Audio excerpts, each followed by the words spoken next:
Hello and welcome to another episode of ICS Cyber Talks. And today it would be in English. I ask my guest to do that in English because I believe that the subject is very important and can help a lot around the world dealing with the OT that is the main issue of this podcast. So I'm glad to have Rafael Maman, also known as Rafi. I hope that I can call you Rafi. Yeah, that's too far. VP OT and Security at Sygnia. Hello, Rafi. Hello. Good evening. Good evening. Thank you for coming. Pleasure. I appreciate that. And I would add also a dear friend. So, we have our way of starting, and usually it's by asking the bio of our guest. So, please give us a bit about your history, about what you are doing. Okay. So, like you already said in the introduction, I am Vice President for OT Security at Sygnia. I'm sort of sure that some of your audience would go something like Sygnia what? And so I want to tell you guys that you are not alone. Sygnia is a small company, but already with a very impressive global footprint. Today we have offices in Tel Aviv, in New York, London, Singapore, Mexico City, and recently also in Sydney in Australia. The company, there was an article that named it the Delta Force of Cybersecurity by the Forbes magazine, and for a reason, because it has a very low public footprint and was growing mainly by recommendation. So those that didn't know, you're not alone. We'll talk later about what OT Security Vice President is doing. So I'll leave that for later. Before joining Sygnia some 9 months ago now, I was the leader of OT security in the Global Cyber Impact Center of PricewaterhouseCoopers and the OT security leader of PwC EMEA, practically setting up this practice from scratch. The first 25 years of my career, which I spent outside of Israel, my own country, was mostly with Shell, the oil and gas multinational. I started in advanced process control in the company's R&D center in Amsterdam, the Netherlands, and then many years implemented advanced process control innovations in a lot of the company's refineries. Worked in Singapore, in Europe, of course, New Zealand, South Africa, United States. So I had my bit of globetrotting. Then shifted my focus to what was then called secure digital supply chain management, and was Shell's principal in this area. So that's for Shell. In between, I had a stint being the CEO of a boutique consulting company that focused on the energy sector, critical infrastructures, and a very interesting period with the healthcare, hospitals in particular. Very nice and very impressive, especially if you're talking about in Israeli eyes. I don't know how, but we managed to get to all those positions worldwide. It's called chutzpah. Chutzpah, yeah. Totally agree with you. So, as you said, you are many years with the ICS and OT cyber industry, and with OT at all. What are the significant changes that are taking place over the years? It's a good question, Nachshon. I think the advantage of spending one's entire career in operational technology, you actually get a chance to look at big transformation processes from a bird's view. So I'll use that almost in effect reviewing my own career. And look at the threat landscape. This is what basically changed. Look at the OT threat landscape over the last 40 years. If we start with the first ever recorded attack on an ICS environment, that on the Trans-Siberian natural gas pipeline, widely attributed to the CIA. By the way, the attack itself was successful. The pipeline was fractured and then exploded. Mm-hmm. This was in 1982. And in the period that followed, a long period, but mainly after 1995, that was after Microsoft released as freebie the TCP IP stack as part of Windows and ushered in everything cyber. If you look at those years, the threat landscape was dominated almost entirely by individuals. In many cases, insiders, and in many cases with direct access to the ICS and the process control environment. Just to position you in time, there were many, but one that many remember is an Australian guy that was denied a job with a water treatment facility and as a result decided to take revenge and attack that facility no less than 40 times, spilling wastewater to the environment, causing an environmental damage. And there were more of those. But that was the threat landscape. I'll get to what that means in a bit. That changed pretty much overnight. In mid-2010, with the discovery of Stuxnet and then its siblings, Flame and Duku and the rest. And we woke up to a different world, a world in which the threat landscape was now dominated by nation states, putting large budgets, highly qualified teams to develop what I call cyber weapons. It's nothing less than that. Yeah, of course. And for a period of about 10 years, this is what we knew. This is what we saw. Big attacks, whether it's Unit 74455 of the GRU in Russia, Unit 32 of the NSA in the US, or my own unit, 8200 here in Israel, of course. What you would call the cyber supernations. And they were developing highly sophisticated weapons that were deployed also successfully in Iran or in Ukraine or in Saudi Arabia, even in Germany. And we responded to that threat landscape. Now, the point is that also that changed. A few years back, and it's not that we don't see anymore the individual hackers or insiders. In Spain, just last year, 2 employees of a nuclear facility disabled the national radiation alert system. So that's still there, and we still see some activity of nation states, not as before, but we see that. Pipe Dream last year is a very good example. Skimmerish Israel, Iran is going on all the time. But if you look at the threat landscape today, then to a very large extent it's dominated by a different kind of threat. And this is what I want to call industrial grade ransomware. Attacks on the IT that put at threat the OT, if only for the reason that executives simply don't know whether there has been a cascading event from the IT into the OT, and because they don't know, in many cases they pay ransom, in many cases they are forced to halt operations. And if you ask me, the average listener to the podcast right now, this is what keeps him or her awake at night. Again, it's less so the national threat. There is some residual threat coming from the war in Ukraine, of course, but it's not even close to what we expected. And the thing that puts the industrial enterprise at risk, it is this new threat landscape. So to summarize, it is this change, the shifting, transforming threat landscape, bringing us to where we are today.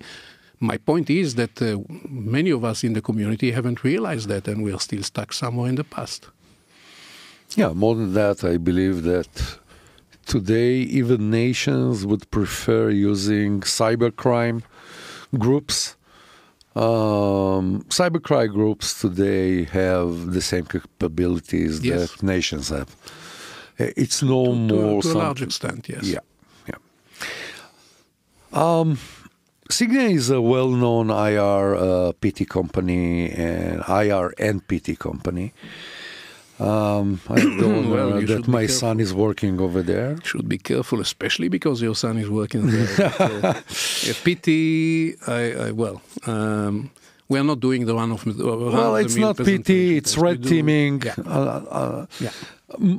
A lot of our listeners don't really understand the difference between red teaming and PT, and I would be glad if you can talk about that a bit longer. But Sygnia is working, for my best knowledge, with the top 100 of the 500 Fortune. It's a very boutique company, very trained company, and I remember when my son started over there, he was always kidding about the idea that the guys are always with the suitcase in the office because they don't have a clue when they are going to fly and where. Especially the incident response guy. Yeah, of course. Yeah. So, what is your actual role in Sygnia? Because OT is something new over there. Again, good question. I'll explain. I'll explain what my role is, but maybe in order to explain what a VP OT security is doing in a company like Sygnia, let me start. Pick up the thread we just built with the reshaping threat landscape, and try and see what did we, as the OT security ecosystem, did in response to those transformations, and that will by itself define what I'm doing today. So if you look at the first, what I call transformation, in which attackers had a direct access insider into your ICS and OT, what can you do if somebody can, get directly to your process control environment? You can't do much. Pretty much all you can do is to work on hardening your PLCs, improving their security, improving protocols.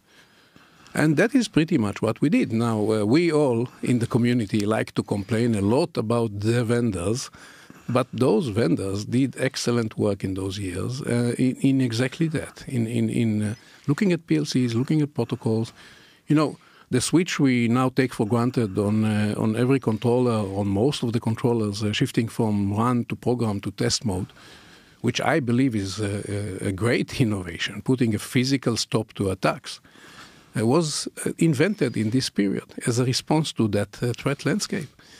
Adding a TCP IP layer to Modbus, now taken for granted, is another result of this effort. So a lot of work was done at the lower end.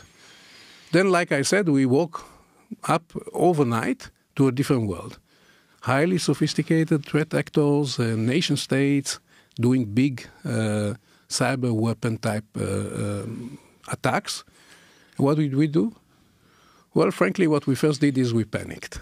I don't know if you remember. We literally panicked, and not for nothing. I mean, suddenly we faced something. We didn't know what to do with it. After we finished panicking, I think that the next thing we did is we went all the way to the extreme. We picked up a very simplistic model, which I'm sure we'll talk about later, called the Purdue model. Of course. And implemented almost literally, because we discovered that something amazing. This Purdue model actually splits the enterprise in two areas, two geographical areas. If you look down in level 0 to 3, it's in the control rooms at the manufacturing floor. And then levels 4, we later added 5, is back office, main offices, sometimes in different geographic locations altogether.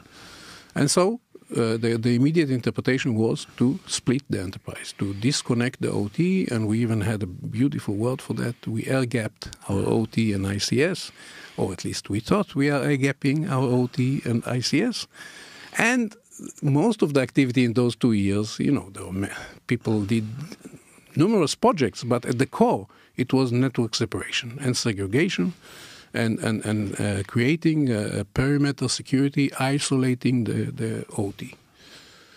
Now, what's the point? The point is that now the threat landscape changed. And because the industrial enterprise cannot stop digital transformation, then more and more demand came on us, the OT security professional, to allow some sort of digital transformation, a minimal sort of digital transformation. So, in other words, communication between level 3 and level 4. And so we build up more and more and more complexity on top of our OT security and ICS security. And you know, in cyber there is a very simple rule: the more complexity you add, it's the better for the attacker. Yeah, of course. The attack surface expands, deepens, and that's exactly what happened. And now we are faced with a new transformation. The threat vectors are coming from the IT, and that connectivity between them that we could not prevent, we could not air gap, is now the main source of headache, because we don't know anymore whether there has been a cascading effect into the OT or not. And so, in the face of that new threat landscape, there is no other way to protect the industrial enterprise. You got to look at it holistically, across IT and OT as one thing. You cannot live in islands anymore. This is a privilege of the past. And so, what does an VP OT security does in Sygnia? I am the man with a hammer.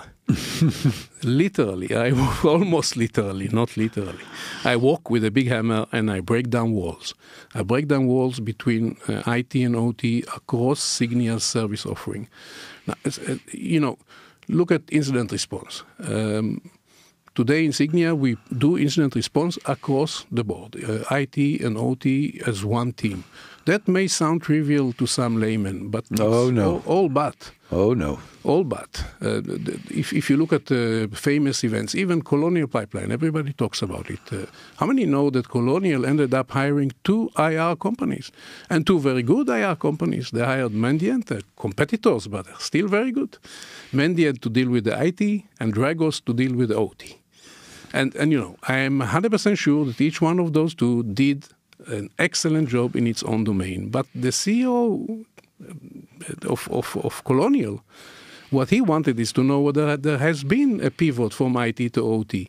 So that doesn't cut it anymore. If you want your incident responder of choice to look across the enterprise. So that's what we did. We do that. We spoke about Red Team.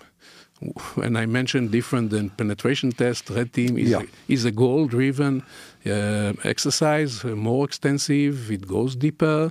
You identify what are the crown jewels you need to attack, and you go and attack them in any way you want. It's not a mapping of vulnerabilities or anything like that. So even our Red Team today doesn't stop at the DMZ. I mean, why would it? Would the attacker stop at the DMZ?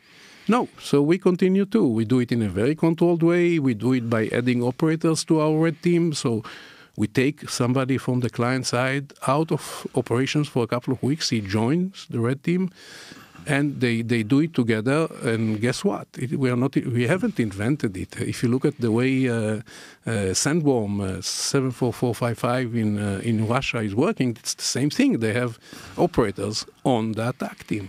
So we do the same, and we do it again in a controlled way with a very clear decision-making, rules of engagement, but we don't stop at the IDMZ. And you can go on. We do posture assessment across the enterprise. We even do monitoring and detection and response in our newly launched service, MXDR, across the enterprise. I mean, you know, this, again, may sound trivial, but it's not. If you look at all the MDR solutions, they're all IT-based endpoint solutions. Right. Now, we are not an endpoint solution. Our technology called Velocity started from IR and forensics tool, and so we are not limited, and so we deploy our agents deep into the OT, and then we connect to professional IDS technologies to complete and give a full picture to our analysts. All in all, that's what I'm doing. I'm breaking walls, and so far we have broken all the walls within Sygnia, and now I can really say that we provide a consulting and incident response across the enterprise, IT and OT. Sounds great, because... Sounds difficult, but... Yeah, one of the things that I'm telling all the time my customers, and it was good that you mentioned that... Yeah, about the PT. As I see it, when you're doing red teaming, the meaning is that you are inside and you have control about what you are doing. You're not just sending tools. Absolutely. And in OT, it's critical, because to get some tool that is doing some activity and he's sending some script to the PLC and the PLC is doing a deny and shutdown, you can stop the full factory for that. Of course. Which is not the meaning. The meaning is more to do what is happening, but not that. But I have another question, which is very interesting for me. By the way, before we go away from that point, some, and those some are actually leading and the more trailblazing in the industry, prefer to do a sort of a combination. You do a hands-on red team all the way to the industrial DMZ. And from there, you continue with what I would best call research. You research potential vectors.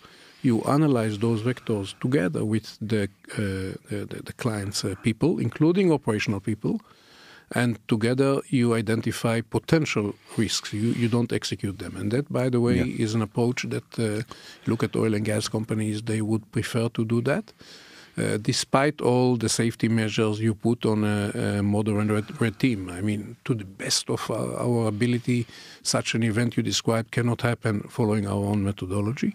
But, mistakes can happen. And if you want to prevent them and bring them down to zero, then doing a hands-on, semi-research could be the way to go. But to leave the OT out of scope is something I would vote against any day, because this is not what your attackers are going to do.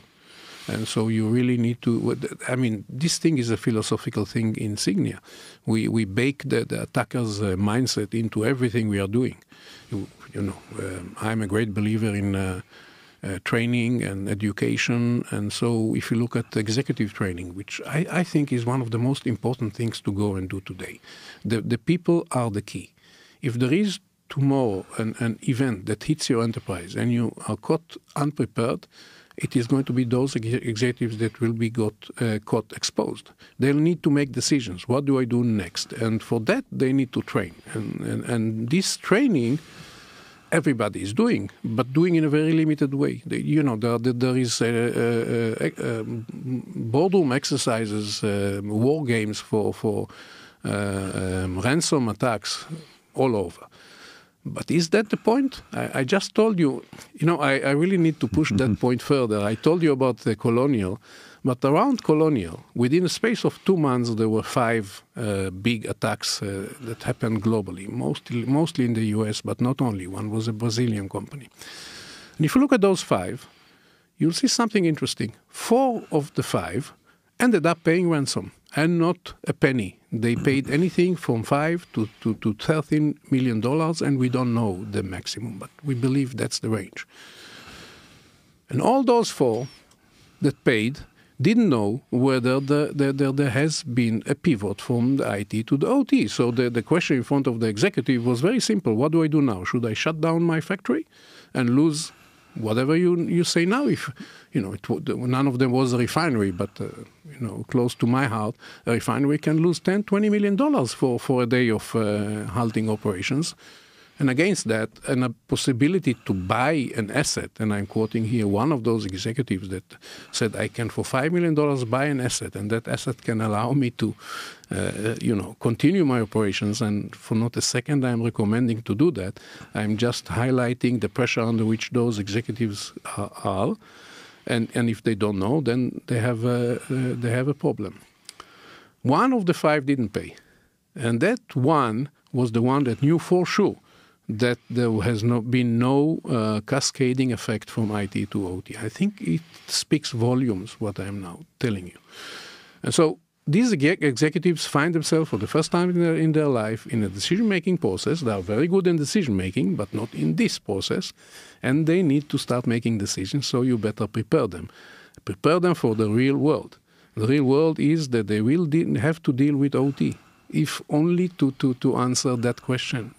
Has it gone to the OT, yes or no? Many of your and my friends would say that those ransomware attacks on IT that threaten the OT are not OT attacks. I hear that all the time. Yeah. And I beg to differ, Nachshon. It's OT attacks par excellence. Look, we do incident response for living, and when our teams are coming to an industrial company, the first two questions they get is, has the OT been breached? 1. 2, what should I do? Should I halt operation, yes or no? And these two questions are the defining questions of an OT event. So nobody can tell me that those are not OT events. They are.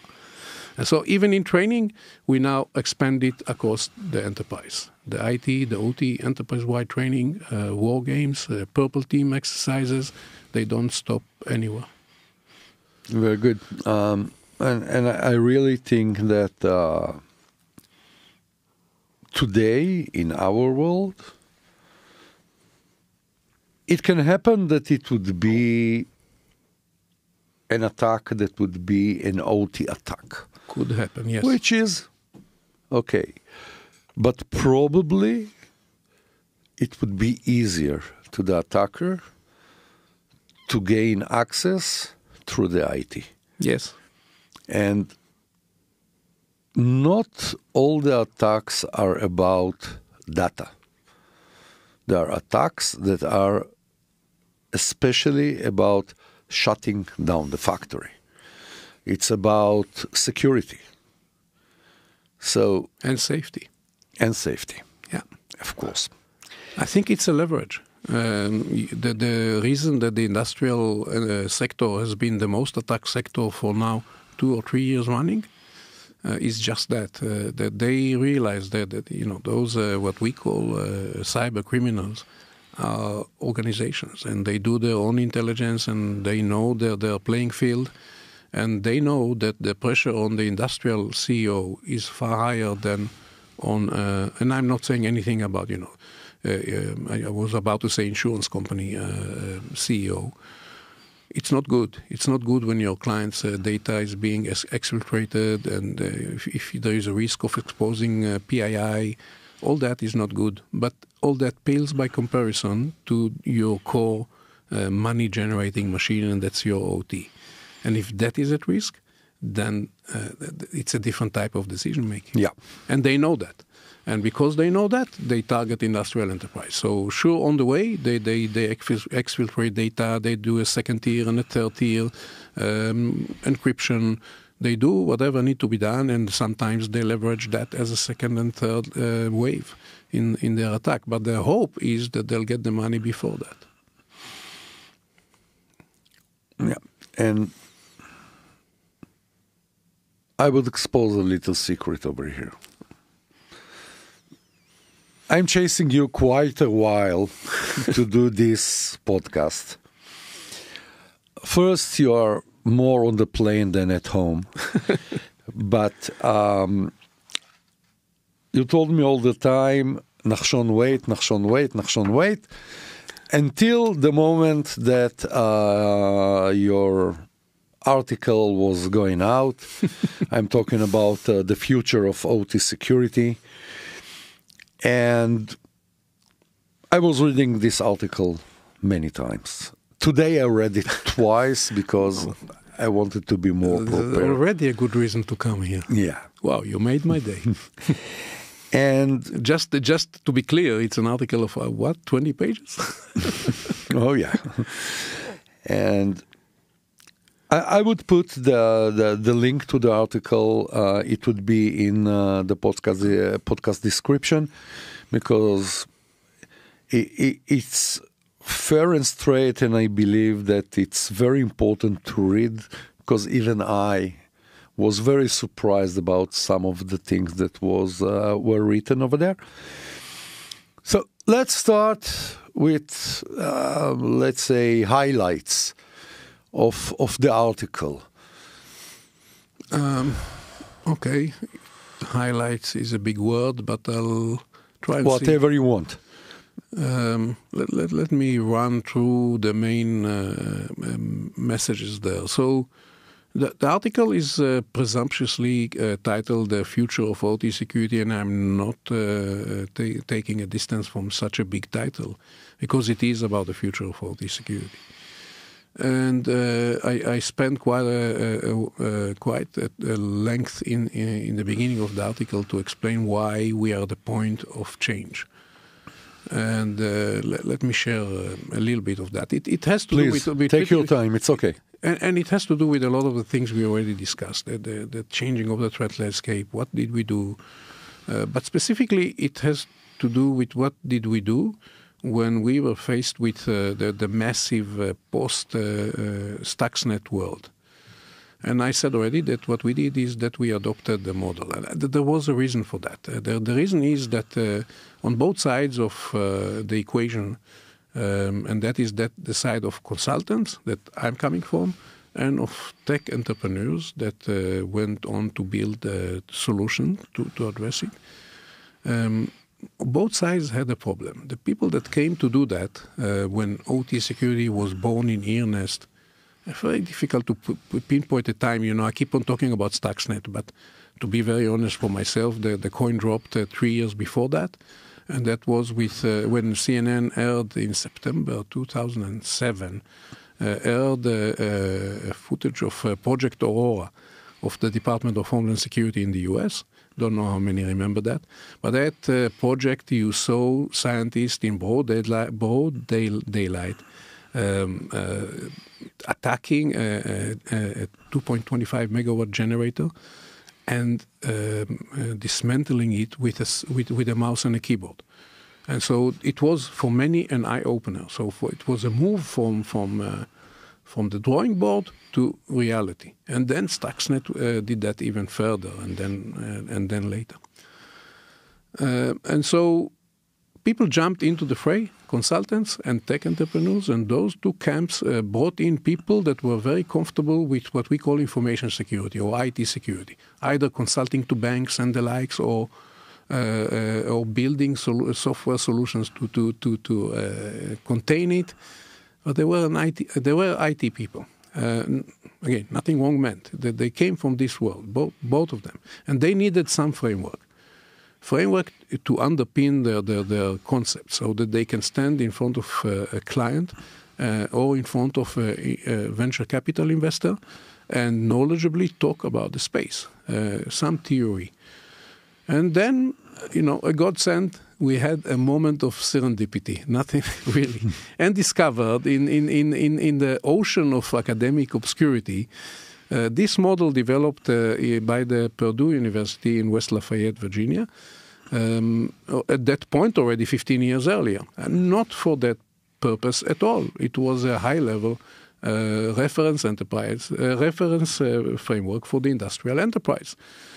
Dividing the enterprise, for those that don't know, but I'm sure that everybody listening in now knows, to very simplistic 5 layers, where you start from the control layer, then the PLC layer and SCADA, then, going up the hierarchy. And they said, that's great. We have a model. It looks good. It has a scientific background behind it. What's more than the... It makes sense. It makes sense. And it's simple. It's simple. It's so simple that I can put any young consultant in front of a client and he can come across as an expert in the field. And indeed, I'm sure you remember, within no time, anywhere between slide 3 and 10 of any presentation in the world, you saw the Purdue model coming up. Of course.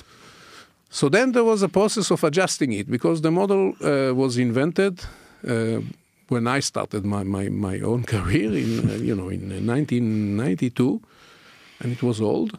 And so it was adjusted. First thing added was IDMZ at the militarized zone. The concept then was borrowed from the IT world. The I is for industrial, and that's a good thing. So the network separation was an excellent move, and that was added by implementing DMZ. Second thing that we had to add is the internet. In 1992 there was no internet. So also in the original Purdue model there was no internet applications, no enterprise internet applications. So that was added as layer 5. Why? Because it's easy, you build 0, 1, 2, 3, 5, but that's the key of the problem.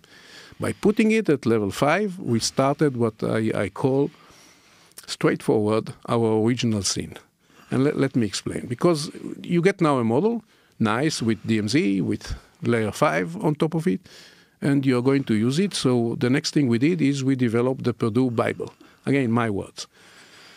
Consultants went first and came with the first commandment, which was, thou shalt never transfer data between level 4 and level 3. And then went on, and if that was not enough, and said, commandment number 2, thou shalt never use the internet on the manufacturing floor. Okay. The tech entrepreneurs at the other side look at that and say, hey, all our friends here are developing commandments for the Purdue model, we should follow. So we should too operate only in level 0 to 3. And so they added their own commandment, thou shalt only operate on-prem. Then they looked and said, hey, but if we are limited to work only on-prem, what the heck can we do? Not a lot. And came their fourth commandment, thou shalt only develop intrusion detection systems. And then later they saw that it's not so trivial to do intrusion detection in an OT environment, so they added to that and asset discovery. And indeed, asset discovery, important by its own right, became the most selling component of IDS providers until today. So with those 4 strict rules or commandments in the Bible, we made it very difficult for the industrial enterprise. And why I call that the original sin is that when all that was brought to practice, we already knew that cloud is the king in the making. We already had industrial IoT and IoT proliferating at exponential rates. We knew it's never going to hold water. And by placing the internet at layer 5 and blocking communication up and down, and later we allowed some communication up with unidirectional diodes and other tricks. But in principle, we wanted to block communication. We made the industrial enterprise jump through hoops if they wanted to implement any digital transformation process. Now, in that blog post that I posted, I took as one example something that was key to the digital transformation of at least the process industry, and that was changing the orientation of managing supply chains. We managed our supply chain from the Industrial Revolution and until the early mid-90s in what can best be called a supply-driven supply chain. You manufacture as much as you can, as efficient as you can, put it in stock, use sales and marketing to sell it. Why? Because we couldn't do any better with the technology that we had available. But then technology became available, both computing and communication, and we could do something remarkable to turn this on its head and drive our supply chains from the demand side. Respond to demand signals all the way down to changing what you are producing and even what raw materials you are purchasing, which is a revolution. So in the late 90s, early 2000s, big companies invested tens and hundreds of millions of dollars in transforming their supply chain to be responsive to demand signals. And so benefits coming out of it. The best example is Dell, of course. Yeah, implementing of course. a zero it's a well-known, inventory. it's learned all over the world in universities. Absolutely. Zero inventory is the classical demand-driven supply chain, and a whole lot of new processes came in, ERPs, enterprise execution systems, demand fulfillment, demand forecasting, demand management. All that was huge investment. And then came we. Then came Stuxnet and all the rest, and this network separation, and we told them that's not possible, guy. You cannot transfer data between 3 and 4, because at the core of all those transformations is communication between levels 3 and 4.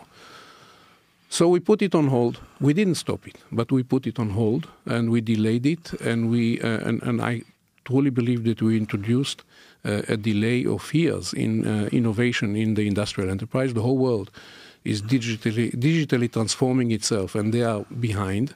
They do a lot, but not enough. And a lot of that is because of cyber securing the OT assets.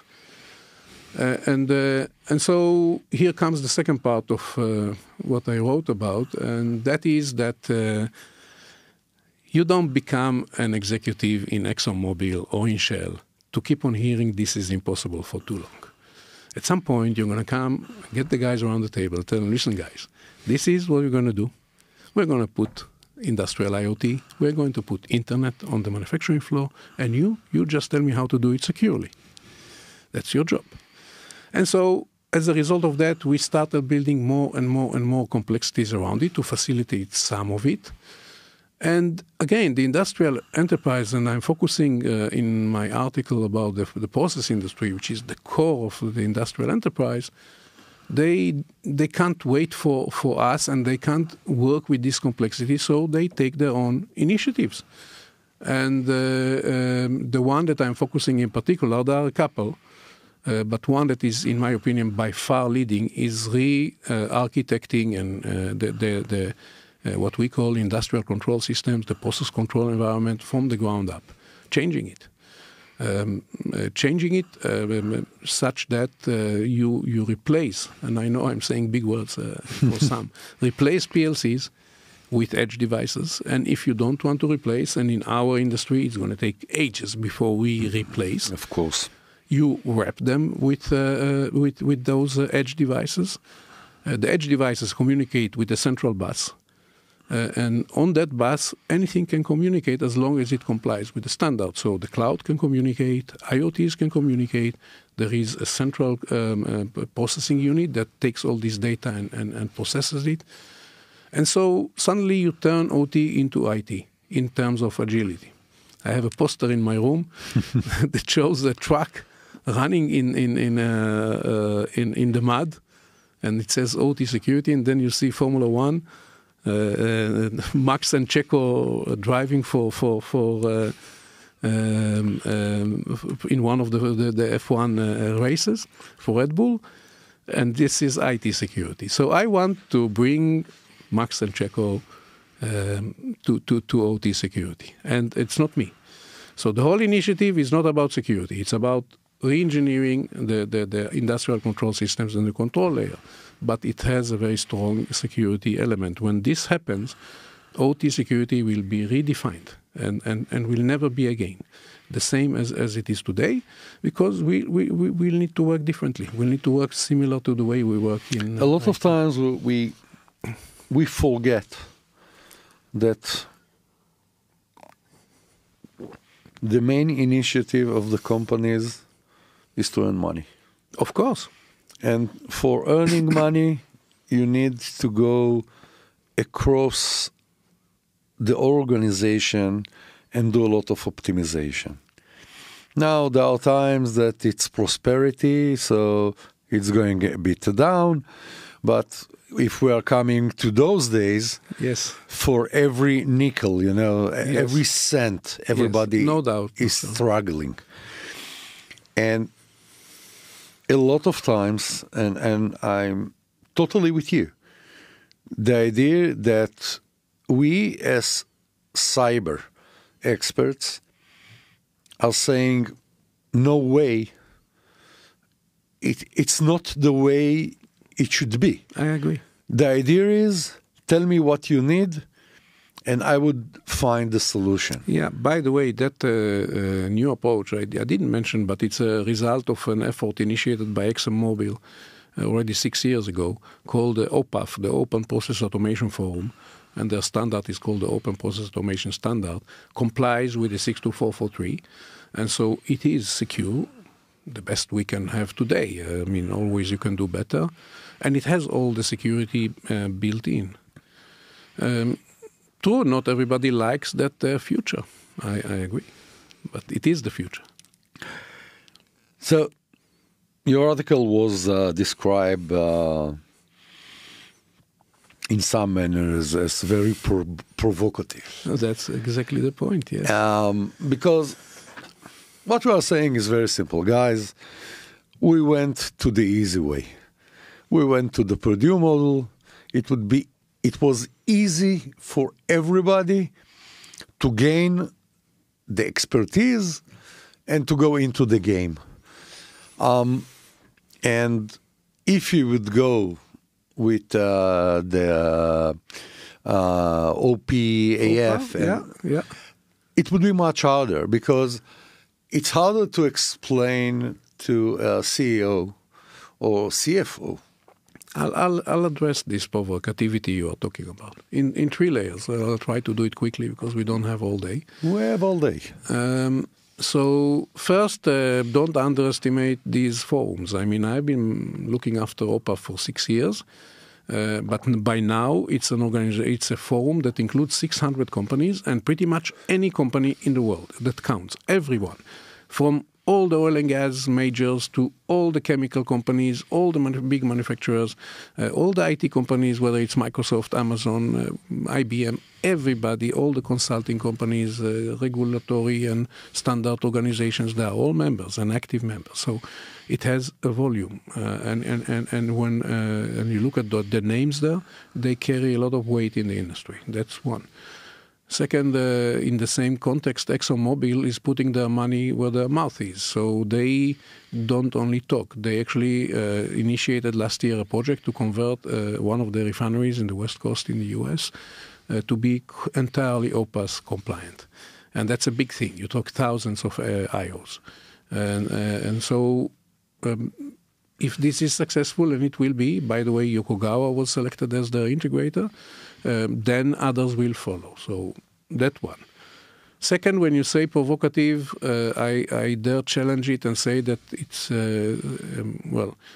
it's not the core of our community. And the reason I allow myself to say that is that I gave a talk on the topic in the recent S4 in Miami a couple of months ago. And to get a speaking position in S4 is already a recognition. Yeah, it's a very big honor. I agree. And to get a talk on the topic called the future of OT security is almost unheard of, because the whole conference is about the today and the now and what we do tomorrow. And still, I got that slot. And the thing that made me suddenly, step back and look at it was that this talk that I gave was got awarded the most attended session. And now this has nothing to do with me. And the reason I'm saying that is that all those, the hundreds that attended the session and stood at the back at the doors, they didn't know what I'm going to talk about, right? They knew the title and a short summary, and they didn't know me. So it's not me, it's the topic. And I'm saying that most of our community really desperately wants to know what's next. And really know that we cannot go on like that. We need to change. And if there is a talk in the gold-plated conference of OT security, 1,200 people in Miami that talks about the future, they come en masse. And they listen and they feedback. So that's the core of our community. Now, having said all that, yes, I'm almost willing to guess or to bet that those that find it provocative are of the vendor side of the equation that have been selling this old technology for ages.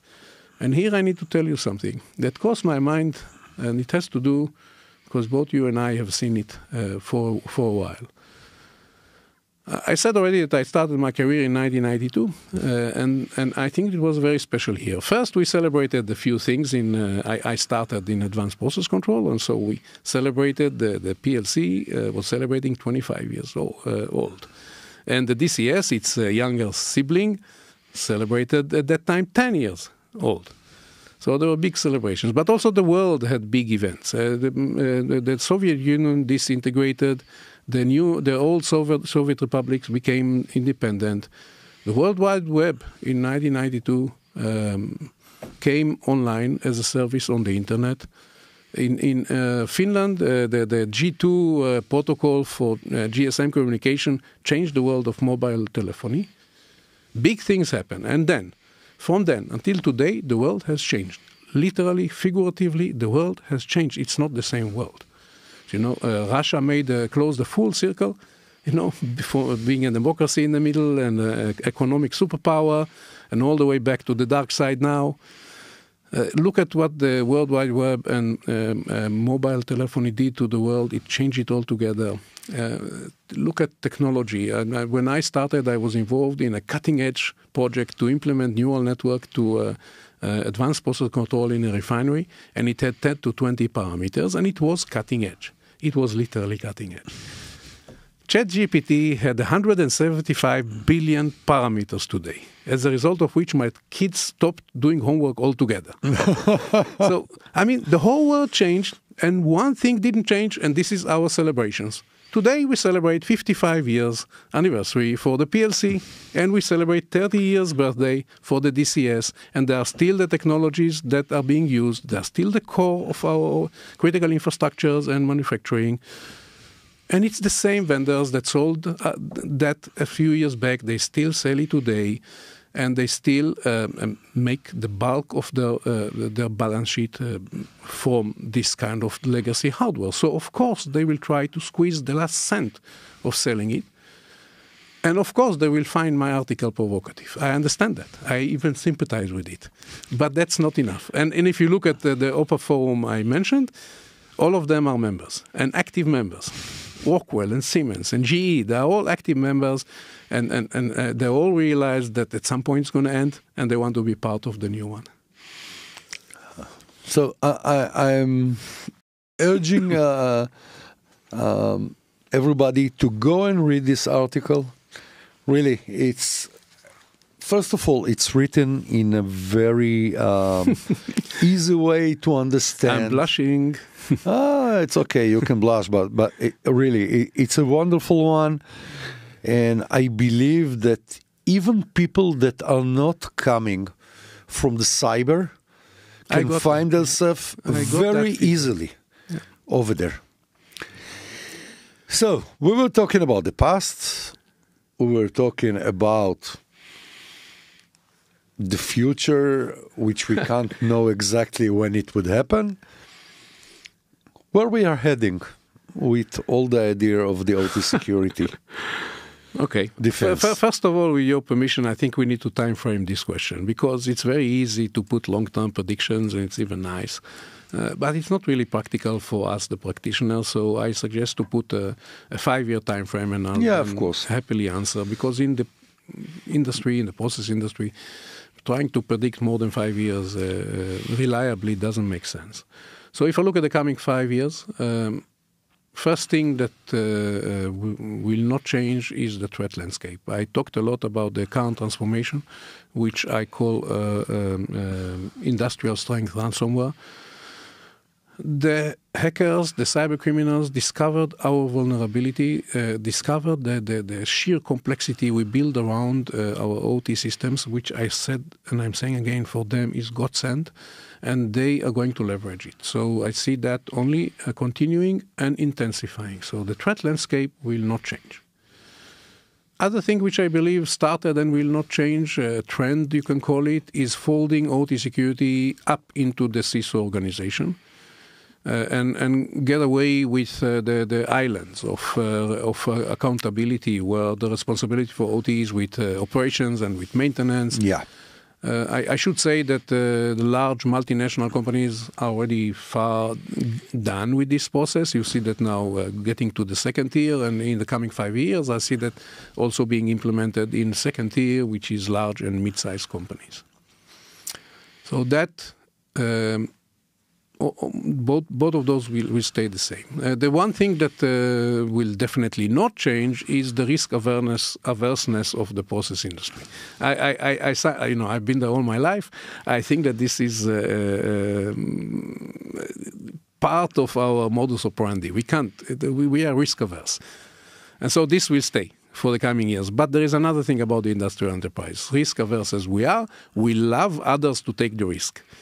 And so that's what we do. If there is a trailblazer that is willing to take the risk and try out and experiment with new innovation, we'll cheer this guy, this company, stand on the sideline, see what's happening, study it, and the moment it's successful, we'll move en masse into the play.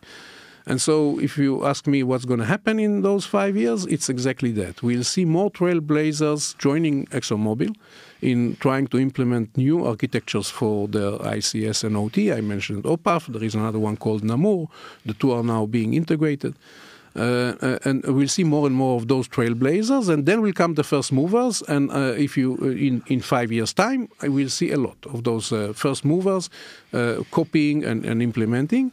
And OT security will then change, at least for those working with those first movers. And this is also my objectives. We introduced a new line of a new service offering in Sygnia a while ago.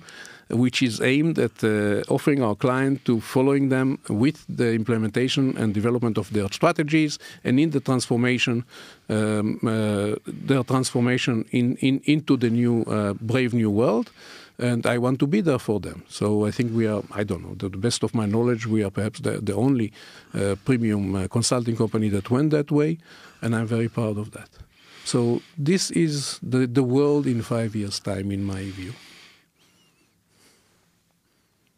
I want to take you for a couple of minutes to something else, because I would like to get your view about it.